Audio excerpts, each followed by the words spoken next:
Paldies par pacietību. Arī tiešsaistes konferences dalībnieki zina, kā uztaisīt brīnišķīgu vēsturisku foto. 2 solīši pa kreisi, 2 solīši pa labi. Paldies jums par pacietību. Un, protams, ka mūs visus ļoti, ļoti interesē šī projekta galvenie rezultāti. Un vislabāk par tiem mums zinās pastāstīt Manuels Fernandes kopā ar savu lielisko projekta komandu. Manuel, vārds.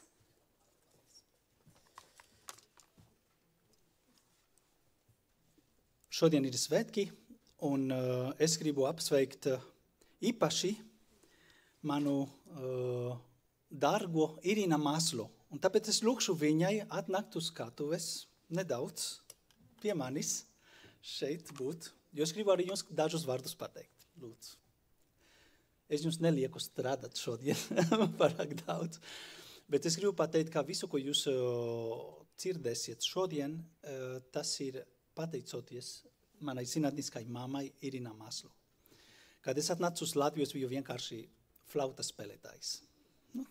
Hamelīna tāda. Un atnācu pie viņas, un viņa saprata, ka ir kaut kāds potenciāls, un viņa man lika vispār kaut ko padomāt un sākt pētīt identitāti, kas man bija tā kā svešākais vārds, ko es varētu iedomāties. Ja? Un viņa man priekšā lasīja vācu valodas grāmatas par identitāti, atcerāties, jā, tajā pagrāvā vecajā ēkā. Un Irina ir uzreiz uzticējusi man ļoti daudz ko, vadīt maģistru programmu, vadīt zinātnisko institūtu, ko viņa vadīja. Viņa ir tāda personība, kurā ļoti radoša, ļoti tālredzīga, un tajā pašā laikā spēj tad atrast labāko katra konkrēta cilvēka, kas ir viņam blakus. Nav no tiem vizionāriem, kas vienkārši tur skatās tālu, bet viņi skatās arī cilvēka acīs. Un tiešām, tad, kad viņa vadīja manu disertāciju, un pēc tam sadarbojāmies Pedagoģijas zinātniskajā institūtā, un tagad ar prieku varam sadarboties manus kopīgajos projektos, un tāpēc, Irina, es gribēju vienkārši jums pateikt milzīgs paldies, tāpēc, ka nekas no šīs, kas ir tapis pa šiem gadiem, būtu noticis bez jums.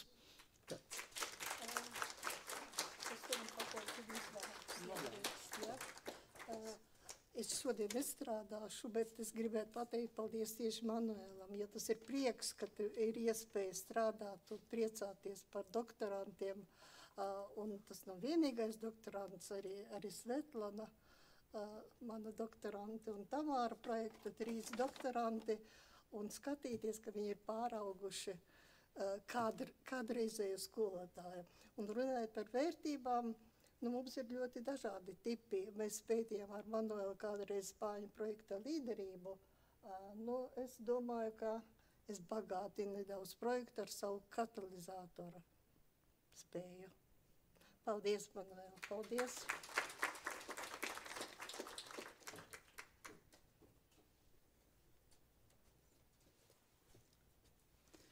Labi, tad mēs ejam pēc nedaudz tāds saturiskāka daļa tagad. Un tad nedaudz gribēju pateikt, ka šeit mums ir, jā, tas tie, kas bija pieteikušies, diezgan daudz no Rīgas pusē apmēram, un puse no citām pilsētām, un arī, vairāk par puse no skolas vadības cilvēkiem, un tad ir diezgan daudz skolotāju, un arī citi interesanti, jā. Tad, es šobrīd nedaudz dažus akcentus par pašu projektu, un kā mēs saprotam tikumus, un kas mums ir svarīgi šajā programmā, un pēc tam iesim nedaudz tā kā dziļāk pie rezultātiem. Ja? Un kā pirmo, es gribēju jums rādīt šo video, tas ir angļu valoda, bet tā video būtībā ir tāda, ka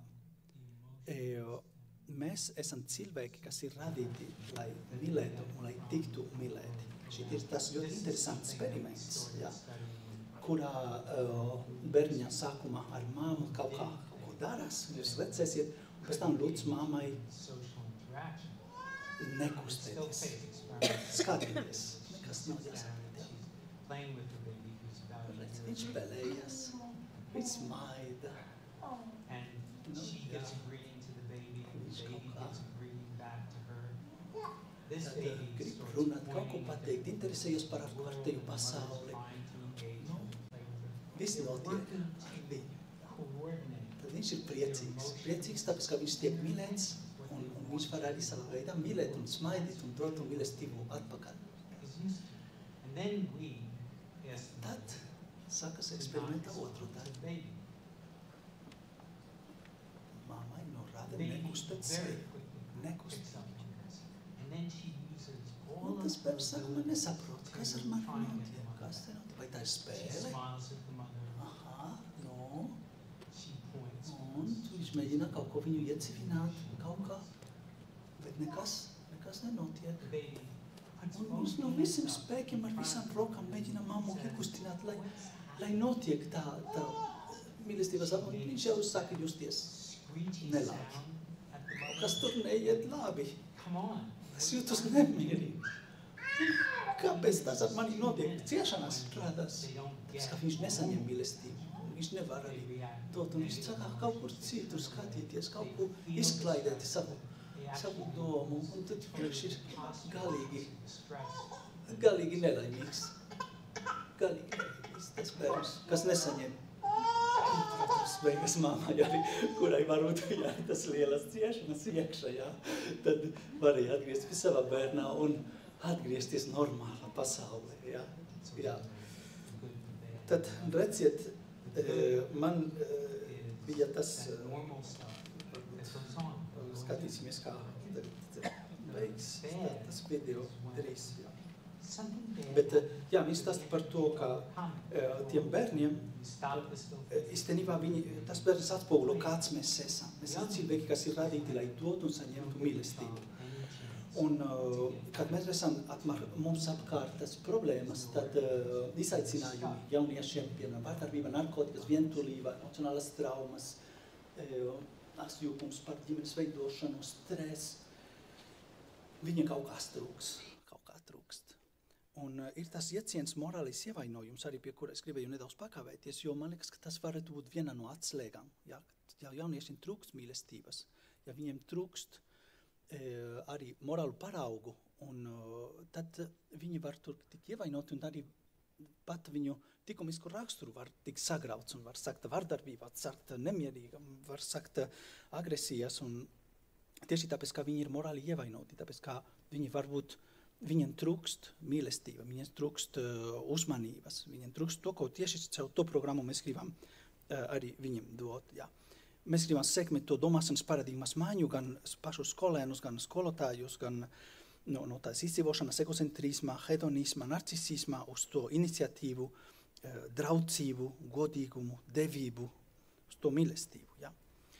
Šeit es rakstīju, kāda ir tā tikuma, ka varētu būt definīcija, kāds vārds ir tā nosvērts brīvi, jo likumiskā zināšana nav dresēšana, brīvi attīstīta un nostiprināta morālas vērtības balstīta cilvēka spēja izjust, jo tas saistās ar emocijām, saprast, ar prātu arī, un ar prieku iztenot ar rīcību, piemērotu rīcību, kas ir tieši mīlestības pateicīgai saņemšanai un nesautīgai došanai.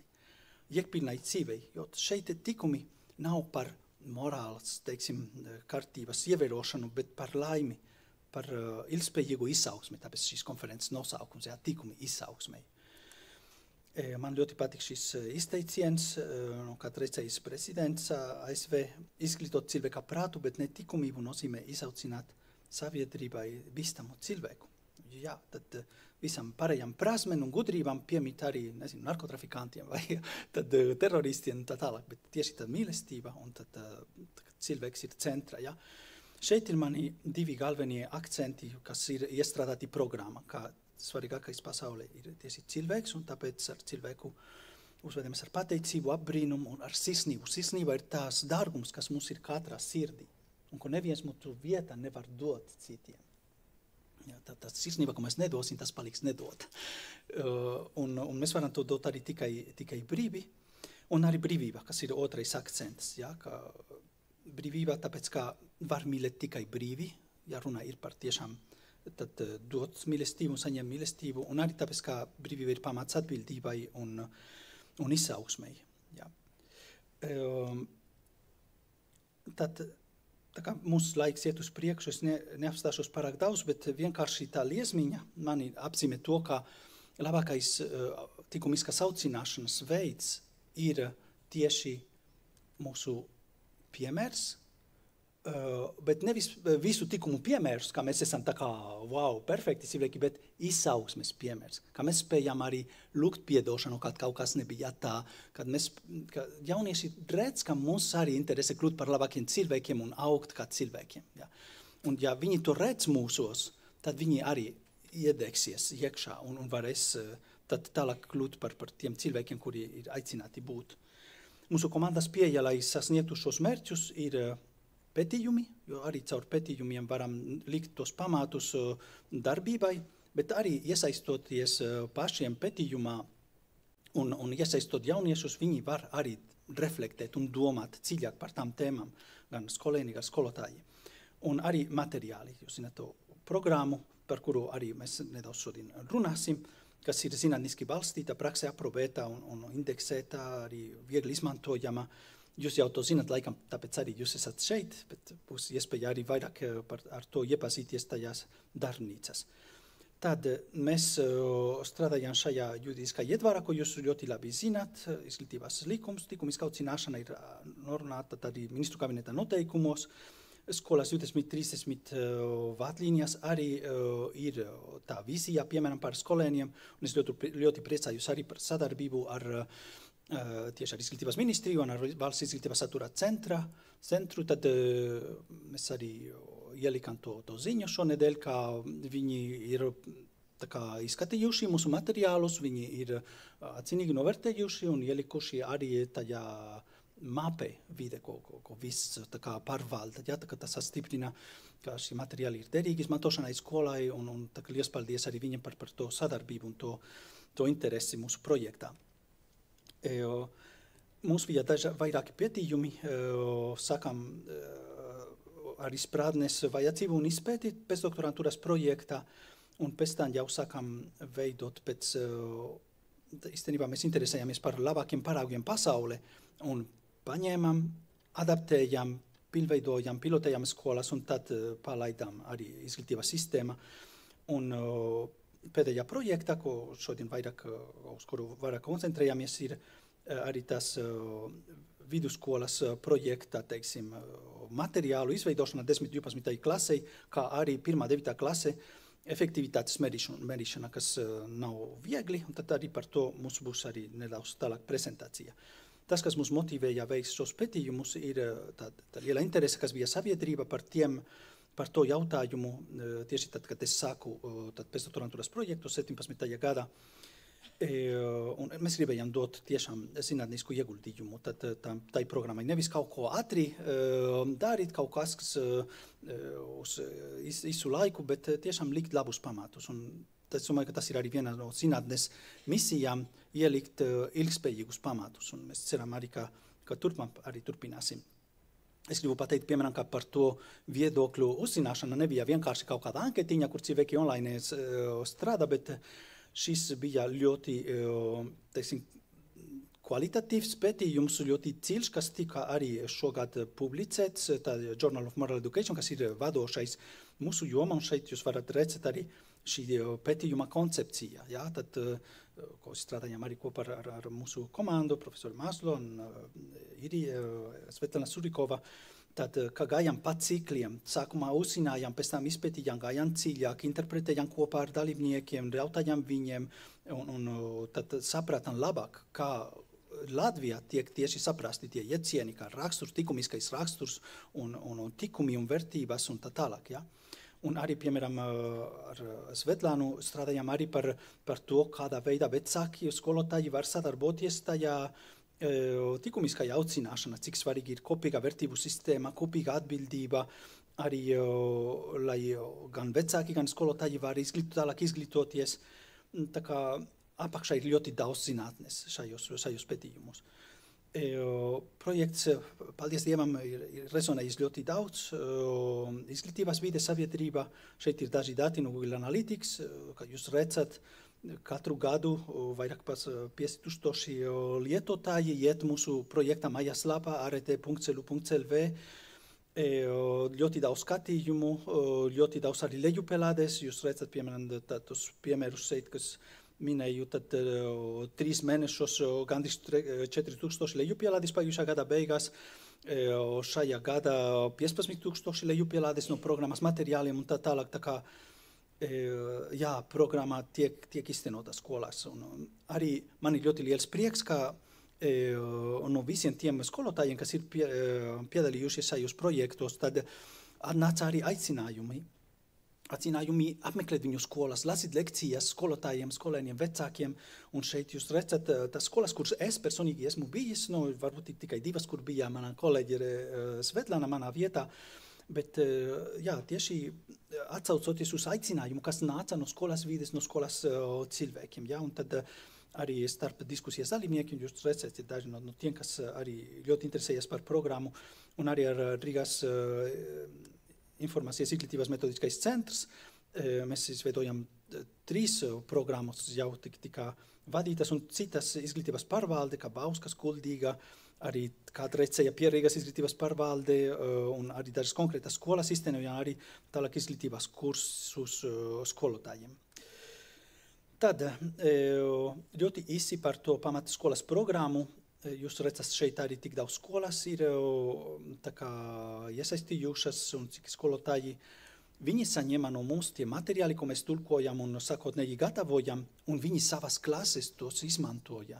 Un pēc tam aizpildīja atgriezeniskās saites par katru nodarbību un teica, šī aktivitāte ir ļoti laba, šis video neder, šis ir fantastiski, bet tur mums vajag 2 stundas, lai to darītu un tā tālāk. Un tas viss tika iestrādāts programmā iekšā. Ja? Un mums bija arī fokus grupā diskusijas, gan arī izglītības ministrijā, valsts izglītības satura centra, izglītības kvalitātes valsts dienestu un skolotājiem, lai pilnveidotu to programmu. Ja? Tad mūsu ART mājaslapā ir viena sadaļa arī zinātniskā literatūra par rakstura audzināšanu Latvijā, kur jūs varat arī lasīt un skatīties gan latviešu valodā, gan angļu valodā, publikācijas, pētījuma ziņojumus un tā tālāk, tā kā tur ir milzīgi daudz materiāls, kur var iedziļināties.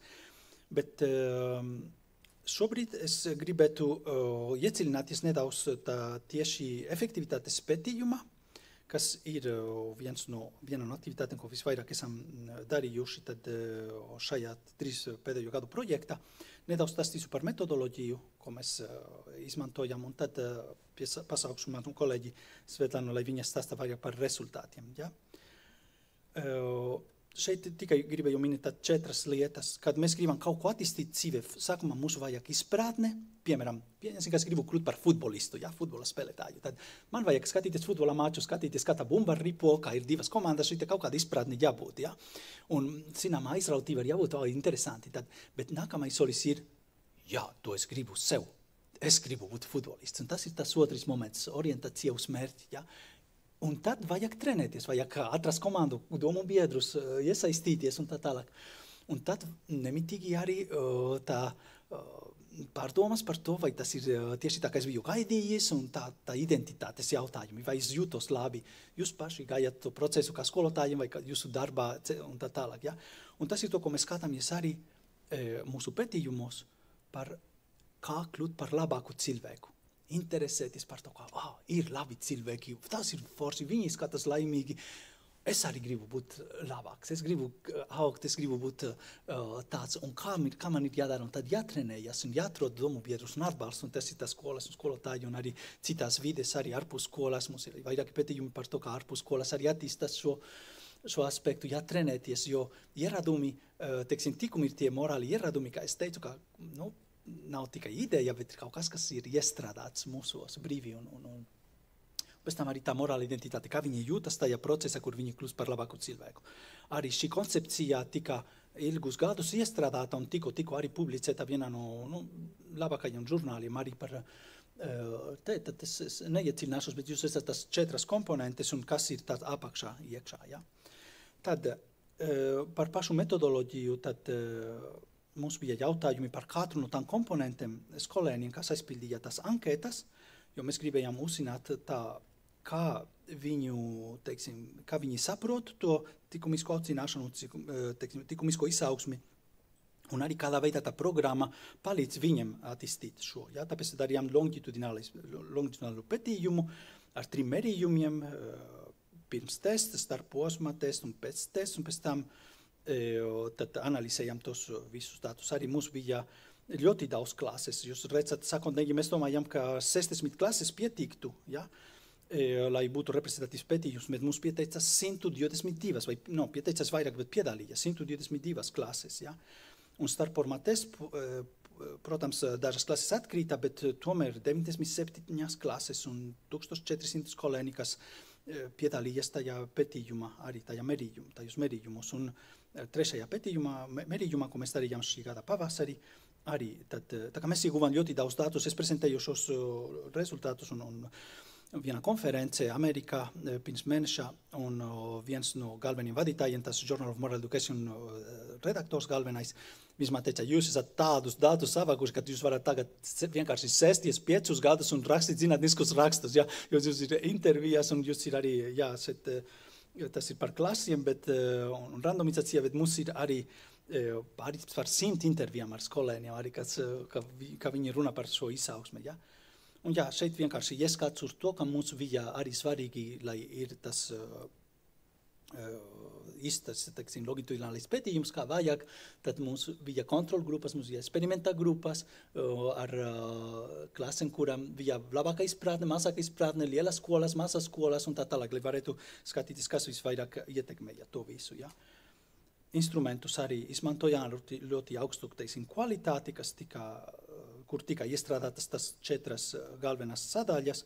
Šeit jūs varat redzēt, kādā veidā tie instrumenti tika prezentēti skolēniem, daži arī varēja aizpildīt tiešsaiti, daži klasēs, ļoti daudz skolotāji arī iesaistījās šeit, un tad milzīgs paldies visiem tiem, kas mani klausās šobrīd, jo bez viņu iesaistes arī tas nebūtu bijis iespējams, un viņi arī redzēja, ka tas nav tikai vienkārši kaut kā no vienu anketas pēc, bet viņi saprata, ka tēma ir svarīga, un kā caur to anketu var palīdzēt jauniešiem domāt par tām tēmām, un ko nozīmē būt labāks cilvēks, ko nozīmē morālais rakstus, ko nozīmē tīkums un vērtības, un tas deva viņam arī impulsu un atbalstu, lai tālāk runātu par šīm tēmām ar saviem audzēniem, lai veidotu tā saskarsme, ja, par kuru mēs runājam tajā sākotnējā video, lai bērni nav tā kā cipari, kas tur sēž, bet varam skatīties acis un kaut ko kopīgi darīt, ja, šeit tas anketas sadaļas.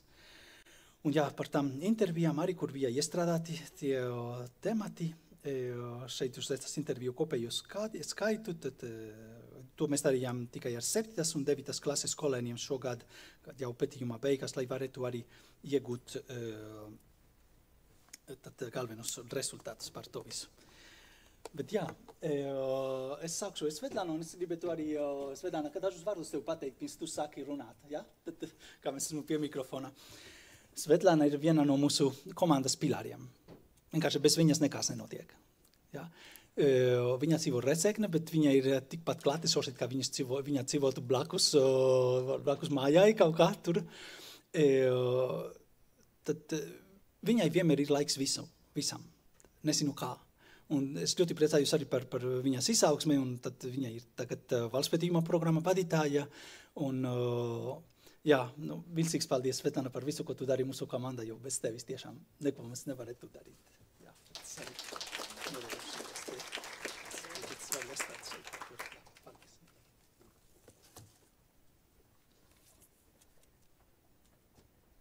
Tad es turpināšu ar rezultātiem. Tā, kā es varu virzīt uz priekšu?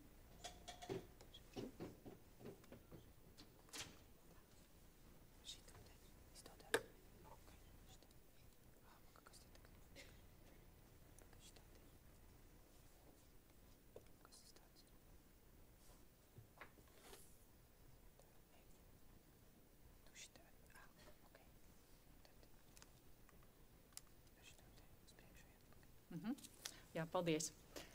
Nu tad nedaudz par mūsu pētījumu ieskicējot, jo katru vasaru mūsu pētnieki veica datu apstrādi un analīzi un gatavojot tieši visām pētījumā iesaistītajām klasēm par katra mērījuma tādu kā apkopojumu. Un katra klase, attiecīgi klases audzinātājs bija saņēmis prezentāciju ar rezultātu apkopojumu, un otrajā mērījumā jau bija redzama dinamika katrai klasei, un trešajā mērījumā bija redzama dinamika salīdzinot gan ar pirmo, gan ar otro mērījumu. Un attiecīgi līdzīgi mēs arī analizējam datus nevis tikai atsevišķām klasēm, jo mūsu pētījumā mēs skatījāmies to morālās attīstības dinamiku nevis individuālā līmenī, bet tieši klases līmenī. Un šajā tabuliņā vienkārši kā piemēru mēs gribam parādīt starp posma mērījuma rezultātus, tas ir otrais mērījums, un jūs redzat arī salīdzinājumu ar pirmo mērījumu un arī ranžēšanas rezultātus. Un arī redzat, ka mums bija 3 slāņi, tā saucamās 3 vecumgrupas vai 3 klašu grupas. Pirmā bija no 2. līdz 4. Otrā grupa bija no 5. līdz 7. klasē, un 3. grupa bija no 7. līdz 9. klasē. Un tad līdzīgi, kā mēs analizējam rezultātus, veidojot prezentācijas katrai klasē, tad mēs arī analizējām rezultātus katrai vecumgrupai vai katrai klašu grupai.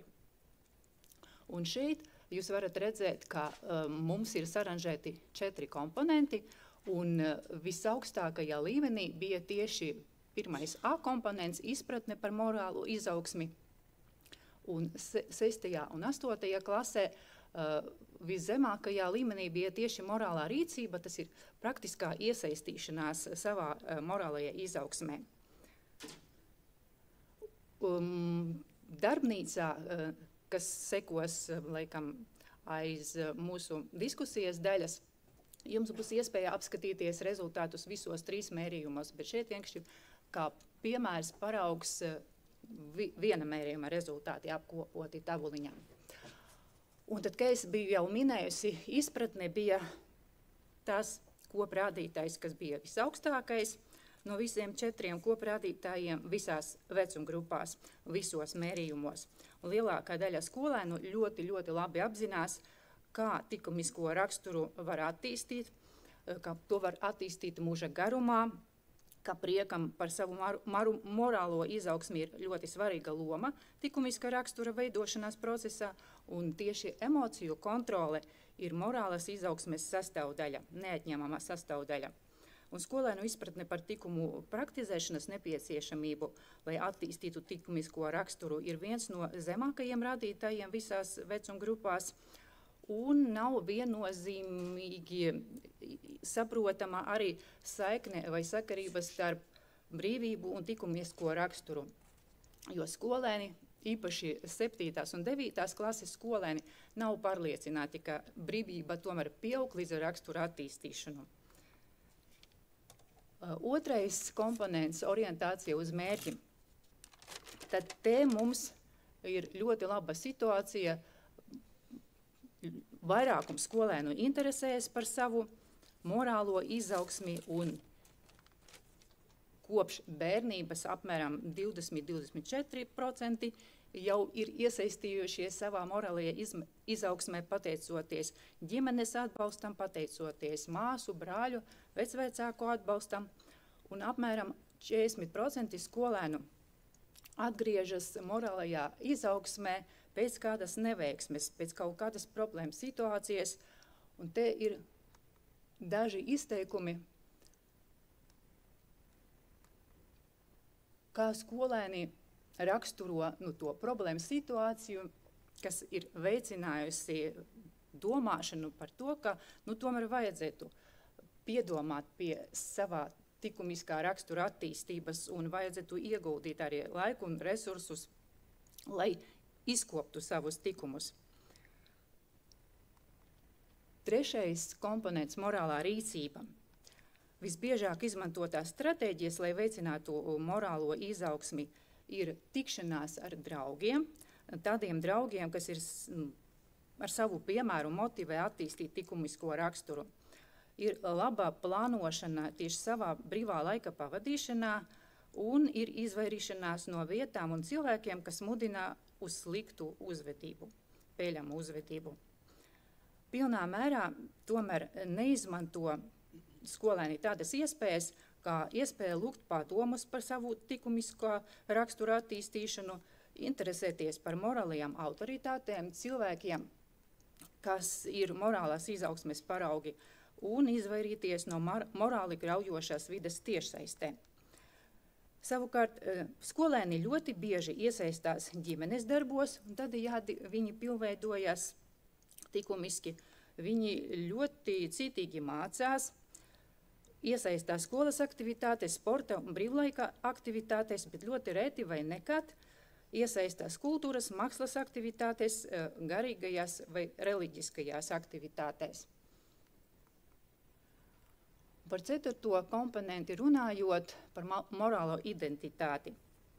Kopumā diezgan liels skolēnu skaits iegūst prieku morālās attīstības procesā, un visos vecuma posmos lielāko atbalstu savai morālajai izaugsmē skolēni jūt tieši ģimenē vai draugu lokā, bet arī skola ir tā vide, kur daudzi skolēni jūtas atbalstīti. Un te ir daži izteikumi no skolēnu anketām par to, ka viņi izjūt prieku vai izjūt dažādas jūtas, gan jūtas labi, gan tad, kad viņam sanāk, gan jūtas nevisai labi vai bēdīgi, kad jūtās, ka kārtējo reizi ir izgazušies vai padevušies savu mērķu sasniegšanā. Un nākamais jautājums tā kā vairāk vērsts uz dinamiku. Mēs skatījāmies, salīdzinājām eksperimentālo klašu un kontroles klašu rezultātus un meklējām statistiski nozīmīgas atšķirības. Un vienīgā statistiski nozīmīgā atšķirība bija 4. klasē, un tas ir mūsu pirmais lanis, 2. 4. klase, un tieši 4. klasē tas ir 3. mērījums. Komponente C – morālā rīcība. Eksperimentālās klases skolēni bija vairāk iesaistījušies savā morālajā izaugsmē nekā kontroles grupas skolēni. Tad arī mēs salīdzinājām dinamiku, tad pirmo ar 2. mērījumu, 2. ar 3., 1. ar 3. un tad visus kopā mērījumus. Un konstatējām, ka tieši 1. slānī, tas ir 2. 4. klasē, sākumskolā, bija neliels, bet statistiski nozīmīgs tāds krītums vai lejupslīde izpratnes ziņā.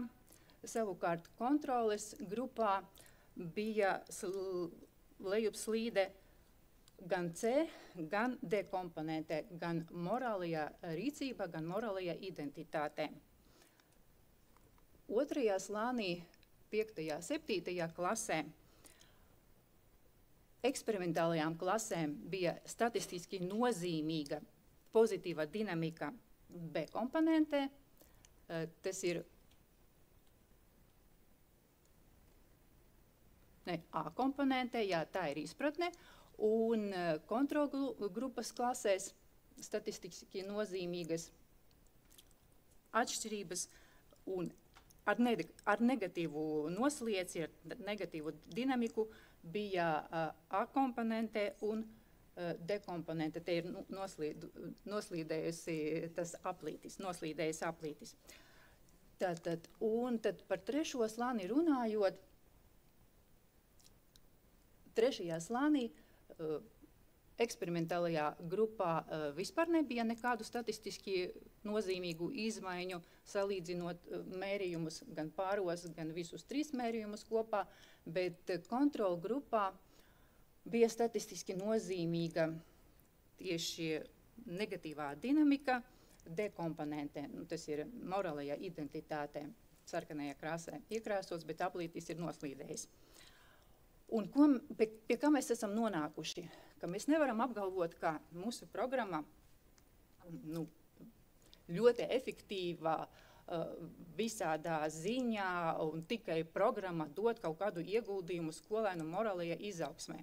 Bet mēs varam apgalvot, ka programma ir viens no līdzekļiem un cilvēki, kas īsteno programmu, vide, kurā tā programma tiek īstenota, ģimenes vide, skolas vide, klases vide, tas viss ietekmē, vai tā programma dod savu ieguldījumu skolēnu morālajā izaugsmē vai nedod.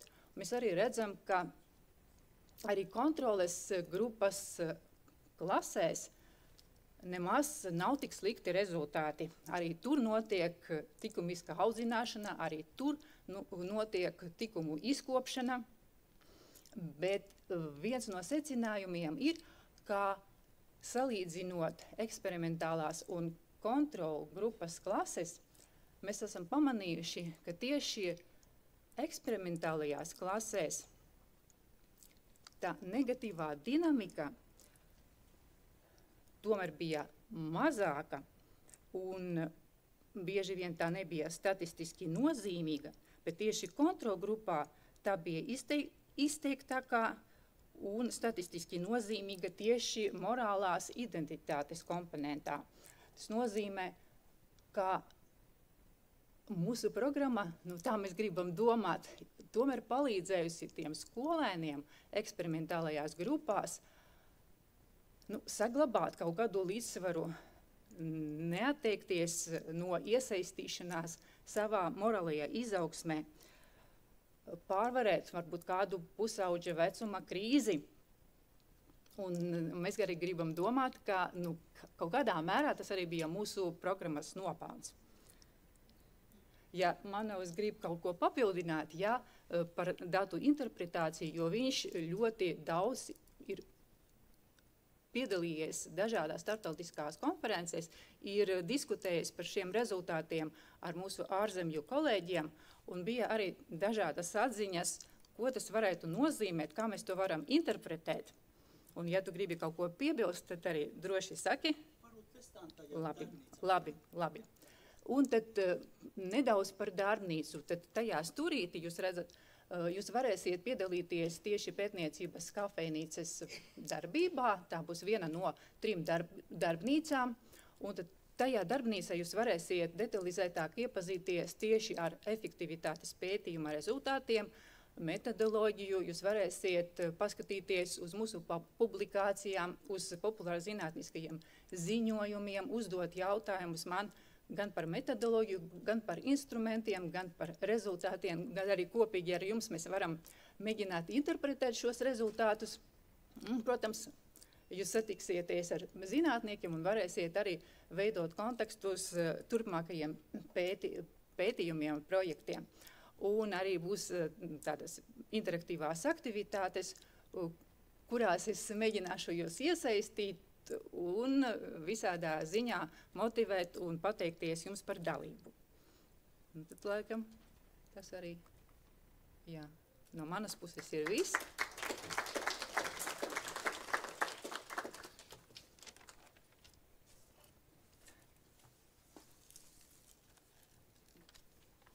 Jā, paldies, Svetlana.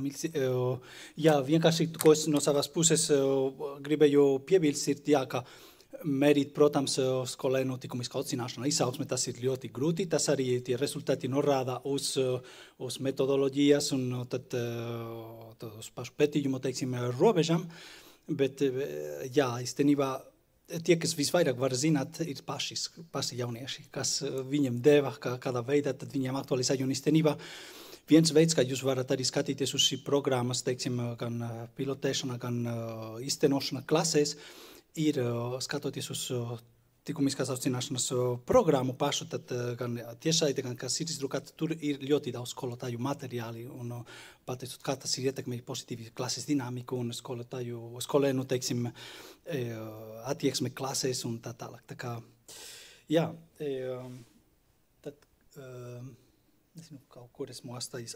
Kur ir manas brilles. Tad mēs iesim pie otrās rezultātu prezentācijas sadaļa. Es iešu diezgan ātri par to īstenībā divos vārdos. Mēs esam īstenojuši divas aktivitātes. Viena, kas saistās ar morālu dilemu, un otra, kas saistās ar virtuālu realitāti. Tad Es atvainojos, viena, kas saistās ar morālu dielmu virtuālajā realitātē, un otra, kas attiecas uz prezentācijas digitalizāciju. Un tagad es aicināšu Reini, kas mums stāstīs par morālu dielmu virtuālajā realitātē. Lūdzu, Reini. Jā, par Reini es gribēju arī dažus vārdus pateikt, kamēr viņš ir šeit. Viņš ir tas, kā jūs redzat, smaidošs, aktīvs skolotājs, kurš neredz problēmas nekur. Ja vajag pilotēt kaut ko savā skolā, tad to var darīt. Ja vajag annāt, var arī tā darīt. Un ļoti, es nezinu, kā viņš tiek galā ar visiem saviem pienākumiem, un arī tad doktorantūras studijas arī čakli strādā. Tā kā liels paldies par tavu ieguldījumu projektā, un tad lūdzu ieskats par to, bet arī tev dažas. Vai cik jau? Paldies. Paldies tev. Paldies. Jā, labdien! Es tātad izstāstīšu par pētījuma tieši par morālajām dilēmām virtuālajā vidē, un tieši gribētu iesākt savu prezentāciju ar to, kas tad ir virtuālā realitāte vai kas ir virtuālās realitātes priekšrocības. Un, protams, pirms mēs sākām strādāt pie virtuālās realitātes, mēs pētījām un analizējām literatūru, kas tad ir jaunākajos pētījumos, ko pētnieki, ko zinātne saka par virtuālo realitāti. Un es tikai tādas pāris atslēgu tēzes, kas ir būtiskas, tad viena no tām, ka, protams, virtuālā realitāte ir daudzveidīgas pieredzes iegūšana. Skolēni tātad iegūst daudzveidīgu pieredzi. Tātad tiek modelēta šī situācija virtuālajā realitātē līdzīga kā dzīvē. Tātad skolēns piedzīvo līdzīgu situāciju reālajā dzīvē. Mēs saņemam operatīvu atgriezenisko saiti un, protams, viens no pētījumiem, kas pirms 10 gadiem tika pētīts, sacīja to, ka virtuālā realitāte kombinācijā ar tradicionālo mācīšanās pieredzi tātad skolēniem sniedz augstākus sasniegumus mācībās. Mēs šo te pētījumu posmu sadalījām 3 apakšposmos, kas tātad pirmais bija sagatavošanās posms, īstenošanas posms un rezultātu izplatīšanas posms. Tātad sākotnēji, kā jau es sacīju, jūs mazliet iepazīstināju ar zinātniskās literatūras analīzi, tad mēs veidojām šo te morālās dilēmas scenāriju, un pēc tam kopā jau 2. posmā mēs tātad īstenojām šo te prototipu un aprobējām arī 5 skolās, un pēc tam, protams, sekoja rezultātu analīze un publikācijas sagatavošana. Šeit jūs redzat dažus fotoattēlus no pirmā tātad šī posma, kur mēs viesojāmies 2022. gadā Olaines 2. vidusskolā un kopā ar 12. klases skolēniem radījām šo morālo dilēmu. Un morālo dilēmu izstrādāja paši 12. klases skolēni. Tur bija viņiem faktiski 3 morālās idejas, kādas varētu būt šīs morālās dilēmas, bet skolēni paši nonāca pie secinājuma, ka morālā dilēma tiks saistīta ar karjeras izvēli. Tātad 12. klases skolēniem tas, protams, ir ārkārtīgi aktuāli, domājot par savu tālāko studiju posmu, ko tad darīt pēc 12. klases, un tika radīta šī morālā dilēma, kur tātad skolēnam pēc 12. klases ir jāizvēlās, ko tad darīt. Studēt mākslu, kas viņam pašam interesē, vai tomēr vecāku ieteikumā mācīties IT. Un šī ir tā morālā dilēma, kuru mēs arī vēlāk pēc tam sadarbībā ar kompāniju radījām arī virtuālajā realitātē. Un tātad skolēni pēc tam arī varēja 5 pilotu skolās šo te morālo dilēmu arī piedzīvot. Jā, tālāk, protams, sekoja arī darbs ierakstu studijā, jo šī morālā dilēma bija jāieraksta, jāieskaņo, lai pēc tam viņi varētu arī tātad veidot arī tehniski. Protams, šeit jūs slaidā jūs varat iepazīties mazliet vairāk arī ar pašu pētījumu metodoloģiju, bet būtiskākais, ko no šīs slaidas gribētu akcentēt, tieši pētījumu jautājumu. Tātad, kādas ir virtuālās realitātes priekšrocības un izaicinājumi jauniešu karjeras izvēles kontekstā? Un to mēs arī centāmies noskaidrot pēc tam tieši refleksijas sadaļā, kad jaunieši bija piedzīvojuši šo virtuālo realitāti, pēc tam ar viņiem arī sarunāties un tātad iegūt šo atgriezenisko saiti. Jā, mēs izstrādājam, protams, arī nodarbības gaitu, kādā mēs īstenojām šo nodarbību virtuālajā realitātē. Mēs iepazīstinājām skolēnus ar to, kas tad ir morālās dilemmas, šī izvēle starp morālajām vērtībām un kur mēs attīstam šo morālo ieradumu, tātad lēmumu pieņemšanu, kur tātad skolēniem bija jāizvēlās, jāizdara šis lēmums, saistībā vai nu tātad mācīties, ko viņi vēlas, mākslu, vai nu vecāku ieteikums IT. Un tad, protams, skolēni piedzīvoja šo morālo tātad dilēmu virtuālajā realitātē, un tad, protams, šī te būtiskākā daļa, kas bija mūsu pētījuma sadaļā, ir tātad refleksija, kur tātad bija sekojošie jautājumi. Mēs jums neparādīsim šobrīd visu tātad virtuālo realitāti, to jūs varēsiet iepazīt tātad laikā, kad jūs varēsiet staigāt pa šīm darbnīcām un arī iegriezties darbnīcā, kur jūs varēsiet piedzīvot paši šo virtuālo realitāti uz brillēm, kuru mēs tātad esam projekta laikā izstrādājuši, bet šeit jūs varat redzēt, nu tātad mazliet no paša procesa, un tātad mēs uzliekot šīs virtuālās realitātes brilles, redzējām skolēna vai skolnieces istabu, kur tā tad ir viņa darba galds, un tā tad faktiski uzspiežot uz dažādiem šiem objektiem, tika atskaņoti dažādi teksti, kurš tā tad iepazīstināja tā tad faktiski pašam skolēnam ar šo konkrēto situāciju. Jā, un tad, protams, notika šī te sākotnēji pasti programmas tad grupa, testēja šo virtuālo realitāti, un tad, protams, arī praktiska darbošanās gan pilotskolā, gan arī pēc tam 5 skolās. Un kādi tad ir tie rezultāti, kas ir tie būtiskākie rezultāti, ja domājam par virtuālo realitāti, tad kādi ir tie galvenie ieguvumi? Interesantāk, ko saka paši skolēni, tātad tas šī virtuālā realitāte piedāvā vizuālo formātu, iespēja iztēloties, tātad piedzīvot realitātē šo situāciju, iejusties cilvēka lomā, jo visa virtuālās realitātes šī morālā dilēma tika veidota pirmajā personā, es personā, līdz ar to tas skolēns piedzīvoja caur savu prizmu šo virtuālo realitāti un morālo dilēmu. Atmosfēra, vide, mūzika un visi pārējie efekti, ko piedāvā, protams, virtuālā realitāte. Bet kas bija šie izaicinājumi? Protams, stress, mazāka laika izvēlēm, jo skolēniem arī bija jāizdara izvēle, kur pēc tam, protams, mēs analizējām. Un, protams, virtuālā realitāte ir konkrētā laika periodā. Lasītajā tekstā, ko jūs redzat blakus, tabulā šī tradicionālā metode, kur virtuālā realitāte ir uzrakstīta teksta veidā, skolēns to lasa, un, protams, lasot, mēs varam atgriezties pie kāda teikuma, mēs varam vēlreiz pārdomāt, un šis laika līnija ir daudz garāka, bet virtuālajā realitātē šis laiks iet uz priekšu. Un tas ir viens no izaicinājumiem, par kuriem, protams, stāstīja un runāja paši skolēni. Tātad dažkārt grūti fokusēties, dažādi efekti novērš uzmanību uz šo pašu morālo dilēmu, un šī sadalītā uzmanība starp dažādiem stimuliem uz šo vizuālo un audiovizuālo.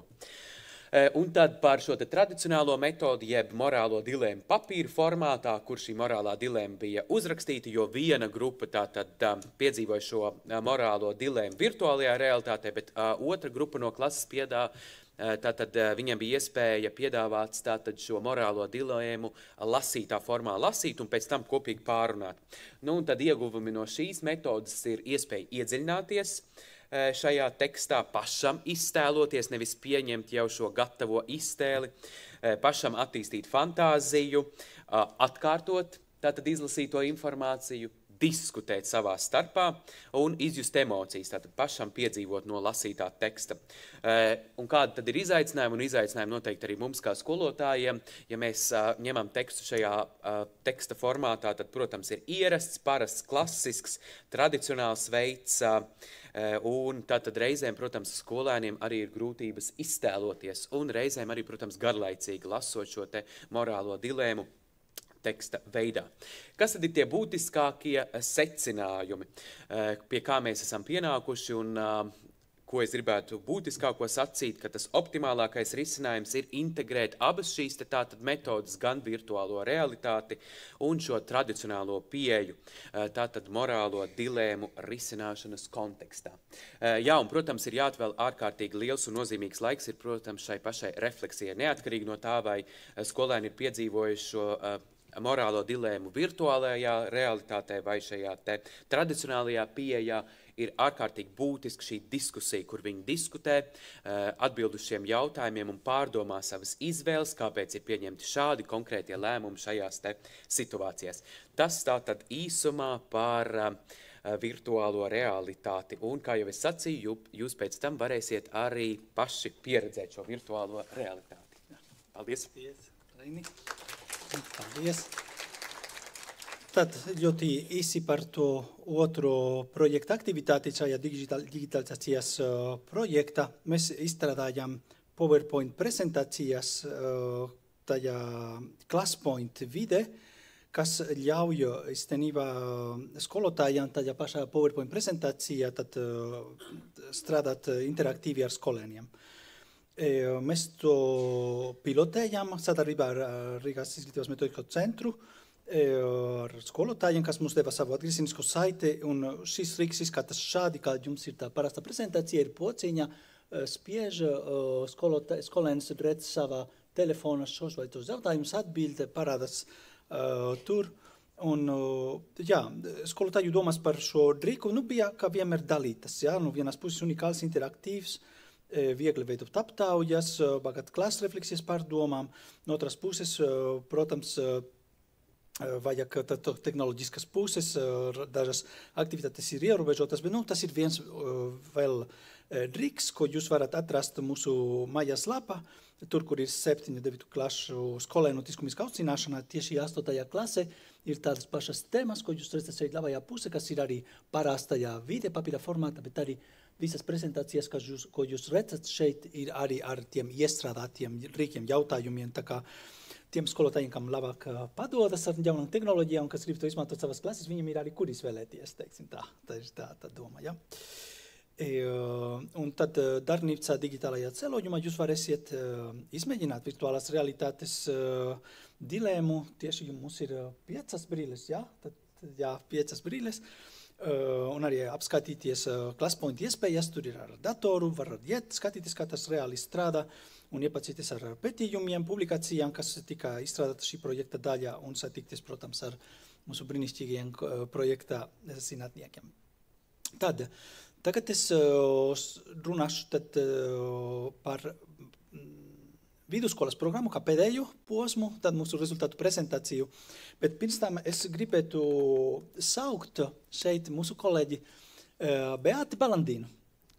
Jā, tad, jo par pamatskolas programmu tad es jau esmu runājis, bet Beāti bija viena no mūsu projekta darbiniekiem, tad ilgus gadus, nezinu, vairākus, 3, 4, nezinu, jā, 4 gadi. Un viņa ir bijusi mūsu lielākais atbalsts tieši pirmskolas un 1. 2. 3. klase skolotāju sagatavošana atgriezeniskā saite. Viņa ir tas maģiskas spējas uzrunāt skolotājus un bērnus tā, kā viņi ir tā kā sajūsma. Un viņa ir ļoti uzticama kolēģe, kas ir bijusi visus šos gadus kopā ar mums, tāpēc es ļoti priecājos, kā ļoti kvalitatīvi arī pirmskolas un tieši sākumskolas sākotnējā posma mācību materiāli, tas ir viņas nopelns lielajā mērā. Tā kā paldies, Beāte.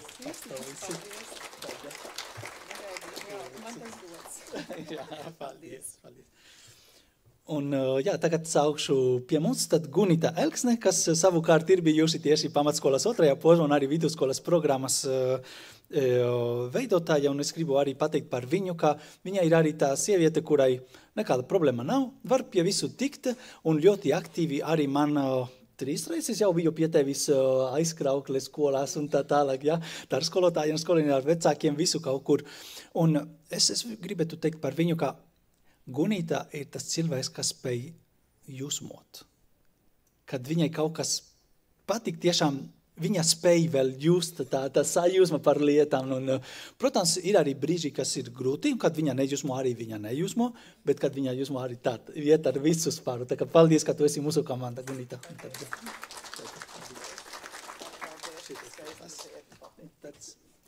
Mikrofons ir tavs. Ar kuru pogas tiek uz priekšu? Ar šito te. Jā, labdien visiem! Iespējams, ka daļa no jums jau ir domās par kafijas pauzi, bet dažas minūtes vēl jūsu uzmanības un varbūt iedomājieties to, ko jūs gribētu pie tās kafijas klāt. Un tagad pārceļam to garīgajā plāksnē. Tas garšīgais, ko jūs iedomājāties, ir šodien uzticēts man runāt par vidusskolas programmu.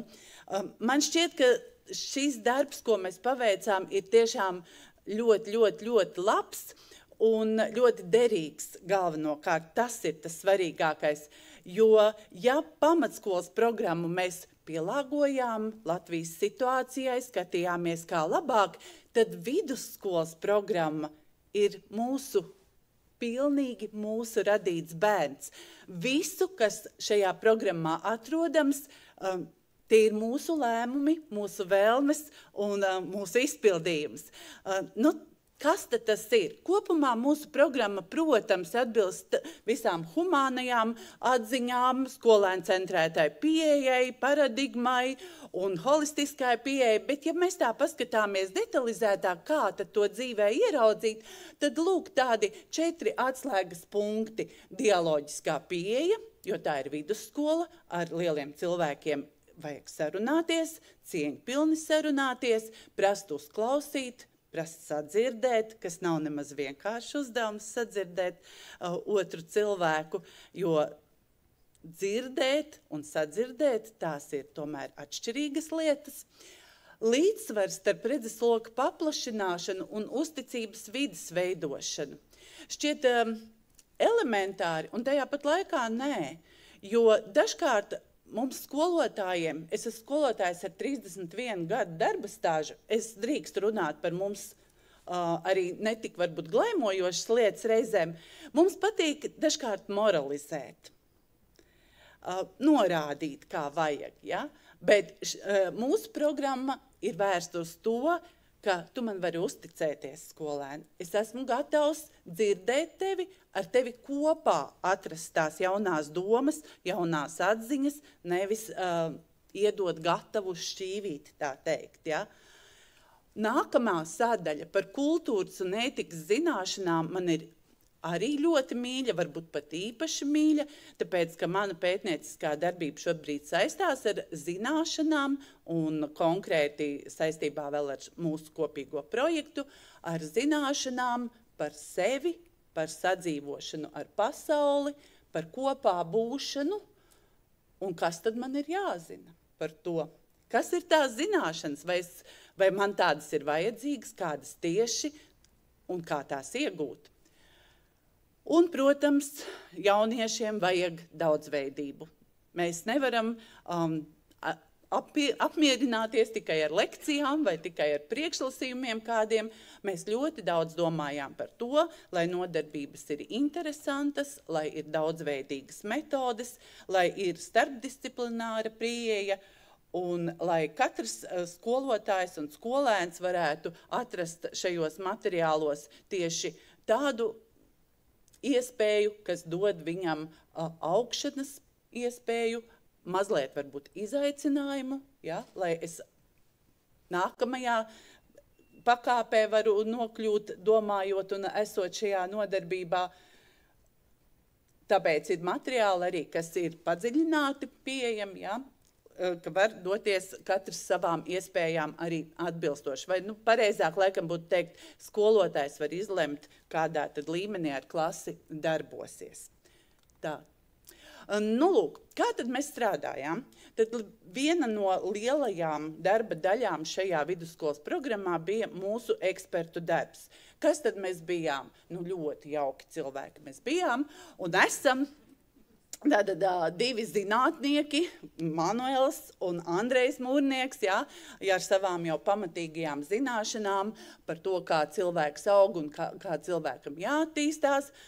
Tālāk jūs redzat manu pētījumu un tātad manu šo te interesi, kas ir saistīta ļoti ar projektu. Un mums ir 2 maģistratūras students projekta sākumā un projekta vidū jau kļuvušas par ieguvuši šo maģistra grādu un apliecinājuši savu varēšanu zinātnē. Kas bija ļoti vēl svarīgi, ka mēs nācām no ne tikai ar dažādām savām zināšanām, bet ka mēs nācām arī no tomēr atšķirīgām paaudzēm, ar atšķirīgu šo redzējumu, kas tad vidusskolēnam ir vajadzīgs, kas vidusskolēnu interesē. Pieredze ir viens, bet tā būšana tuvu klātam jaunības mirklim arī bija ļoti svarīga. Un, manuprāt, tas bija ļoti liels ieguvums mūsu programmas tapšanā, ka mēs varējām paši labi sarunāties un salikt kopā gan šo pieredzi, gan jaunību un vajadzības. Ja? Mums viss bija ļoti sabalansēti. Tālāk lielais darbiņš, ko veicām. Katru nedēļu nācām kopā, Teams vidē, un izstrādājām tēmas. Pieturējāmies pamatā pie šiem moduļiem, kas bija jau arī pamatskolā iestrādāti, lai programmai ir tāda pēctecība, bet tieši kas būs katrā modulī, to mēs izlēmām savās diskusijās. Katrs no ekspertiem izteica savas domas, izteica savu redzējumu, kam tieši vajadzētu šajā programmā būt, un tādā veidā mums tapa 36 nodarbības un 12 tēmās, ja, 12 tēmās. Nu, piemēram, jūs šeit varat redzēt, ka plaukstošas personības 10. klasē, 1. modulī ir ar tēmu, kas es esmu un kāds es esmu. Nu, vai jums pašiem arī nebūtu interesanti padomāt par to, kas tad es esmu, ja, un kāds es esmu? Un tālāk katrā nodarbībā tiek piedāvāti arī šie lielie jautājumi, uz kuriem nodarbība meklē atbildes, un ziņas skolēniem. Ziņas skolēniem mēs varētu arī pārdefinēt par tādām spēcinošām zināšanām, kas skolēniem dod iespēju izprast sevi, izprast pasauli, izprast citus, ļoti palīdz dzīvot, es teiktu tā. Un katrā nodarbībā ir piedāvātas šīs lietas.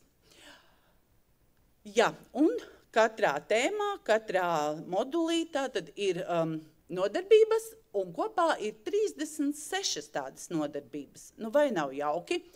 Un tas ir viens no aspektiem, kas skolotājiem arī ir ļoti nozīmīgs, jo mēs zinām, ka skolotāji vienmēr ir ļoti aizņemti, un gatavi materiāli ir liels ieguvums. Ja? Un šeit ir nodarbības plāns, ir prezentācija, ja vajag darba lapas, papildus informācija, kā rīkoties, kā darboties, cik laika tam varētu vajadzēt. Ja? Un arī, kā jau es minēju, ļoti dažādas metodas un paņēmieni. Nu, jūs redzat, nepārlasīšu un gari arī nekomentēšu, bet no skolotāju arī komentāriem, kas aprobēja programmu, nāca atgriezeniskā saite, ka skolēnus ir ļoti uzrunājušas mūsu metodes, uzrunājušas tēmas, uzrunājušas metodes, dzirdējām ļoti daudz labu vārdu. Un tāpat kā jau runājām par pamatskolas programmu, liela nozīmīga daļa mūsu programmā ir refleksijai, ko skolēni paši par to domā, kā viņi redz sevi šajā tēmā, kā viņi redz savu attīstību, lai nepaliek tikai, tā teikt, tukši vārdi, lai tam seko arī darbi. Tad, kad programmu mēs bijām samīļojuši, piepildījuši ar savām zināšanām un savu mīlestību, tad mēs bijām gatavi to rādīt citiem un uzklausīt citu domas, ko mēs varbūt neesam pamanījuši, ko vēl citi mums var ieteikt. Un pirmais tas redzējums bija no studentiem, no pedagoģijas fakultātes topošo skolotāju, tātad skatījums 89 pirmā kursa studenti. Viņiem bija iespēja iepazīties ar mūsu nodarbībām. Vienu nodarbību katram studentam es iedalīju, tā kā lūdzu izvērtēt, un otru nodarbību students pats varēja izvēlēties, kuru es gribu tuvāk paskatīties, iepazīt. Ja? Nu, kā jūs redzat, visbiežāk pašu izvēlētās nodarbības bija par plaukstošu personību, kāds es esmu, kāds es vēlos kļūt digitālajā vidē. Šis, starp citu, ir atšķirīgi no skolotājiem, kuri izvēlējās pēc tam skolās aprobēt programmu. Digitālās vide bija mazāk interesanta skolotājiem, bet studenti, atkal redzat tā atšķirība. Ja? Jaunie studenti saka, mums šo vajag, ja? Par to vajag runāt. Tad viņiem tā ir viena no populārākajām nodarbībām, kas izvēlēta. Un kāds varētu būt manas dzīves projekts, skola, mocības vai iespējas? Jā, šajā mirklī es gribu vēl piebilst to, ka mēs arī ļoti domājām par to, kā nosaukt nodarbību. Lai nodarbības nosaukums vien ir jau tāds, kas tur iekšā, ja? Kas mani tur sagaidīs, vai es to gribu, vai tas jautājums mani uzrunā. Ja? Mēs zinām, ka valoda mūs spēja interesēt un varbūt caur šo interesanto nosaukumu es iegūstu beigās ļoti vērtīgas zināšanas arī. Ja? Un, protams, attiecības ar klases biedriem, kas ir 10. klases tēma, jauna klašu kolektīvi, kas ir ļoti arī atbilstoši laikam. Ja? To, ko mums studenti ieteica, mēs, protams, apkopojām, izanalizējām un iestrādājām nodarbībās. Par dažām lietām viņi teica, tas varētu būt varbūt par sarežģītu tur 10. klasē vai 12. klasē, piedodiet, mīļie zinātnieki, mēs jau vairs par šo nerunājam, ja mums jau ir cita lieta, jo viņi tikko pabeiguši 12. klasi, ja, pirmā kursa studenti. Ļoti vērtīgi ieteikumi, kurus, kā jau minēju, iestrādājām. Un 115 skolotāji no visas Latvijas bija gatavi savā lielajā nevaļā, savā aizņemtībā tomēr atrast laiku un ar savām klasēm aprobēt mūsu programmu, par ko viņiem liels paldies un liels prieks par viņiem. Vēl jau vairāk tāpēc, ka viņiem pašiem par sevi bija prieks noslēgumā, jo viņi rakstīja, ka tas bija ļoti vērtīgi, ļoti nozīmīgi. Viņu audzēkņi to novērtēja, un līdz ar to, protams, skolotājiem jau dažreiz var algu nedot, bet skolēni labie novērtējumi, labie vārdi to atsver. Ja? Un ja skolēni teica, šis skolotāji bija burvīgi, tad tā ir tāda alga arī pašam skolotājiem par to, ka viņš tomēr to soli spēra un aprobācijā piedalījās. Ja? Kā mēs skolotājus atbalstījām? Šis ir ļoti, manuprāt, svarīgs arī posms. Mums bija, es teiktu, tāda ļoti individuāla pieeja skolotājiem. Katram skolotājiem tika no projekta piešķirts mentors, un būtībā vismaz 2 cilvēki bija pieejami no projekta visu laiku. Mentors un bez šaubām projekta vadītājs Manuels. Jebkurā brīdī varēja rakstīt, dot ziņu, ja kaut kas nav līdz galam skaidrs, kā kaut ko darīt, kā rīkoties. Jautājumu, jāteic, nebija daudz. Ja bija, tad tie vairāk bija par organizatorisko pusi, kur ko iesūtīt, kur kaut kam jāatrodas. Par saturu daudz nekā nevajadzēja, jo tā galvenā atziņa no skolotājiem bija, ka visi nodarbību plāni ir ļoti detalizēti aprakstīti, ļoti labi izklāstīts un ka viss ir ļoti skaidrs.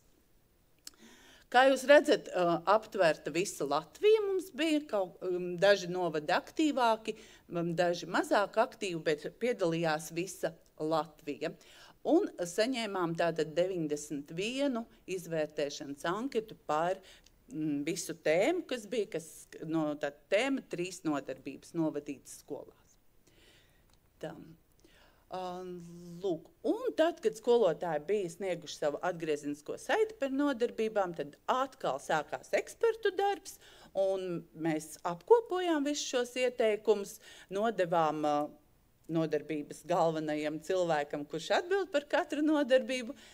Šis cilvēks izskatīja, katram vadītājam bija kritiskais draugs, vēl viens pētnieks kopā izsprieda, kas no skolotāja sacītā ir iestrādājums uzreiz, vai kas ir ieliekams komentāros. Ja? Tātad visām nodarbībām klāt ir kolēģu komentāri. Ja? Nav varbūt nodarbības pamattekstā uzreiz visi ieteikumi ielikti, bet ir šādas te sadaļas kolēģu komentāri.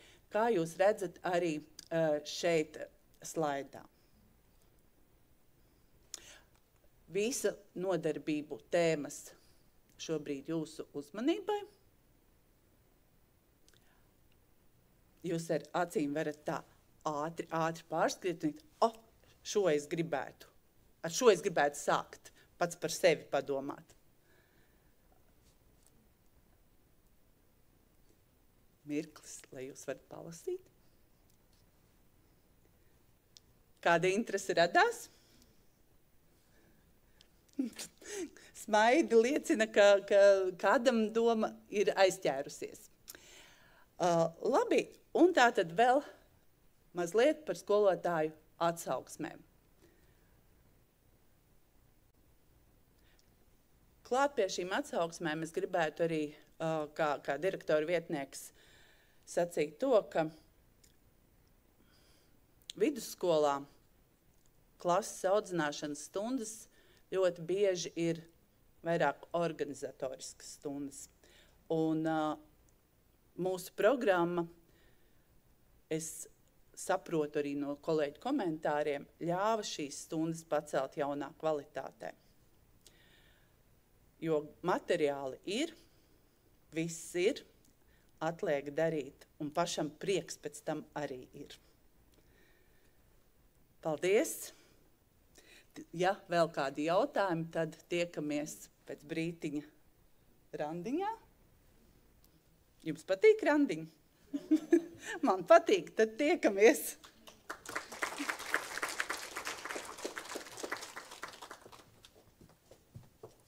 Paldies, paldies lieliskajiem runātājiem.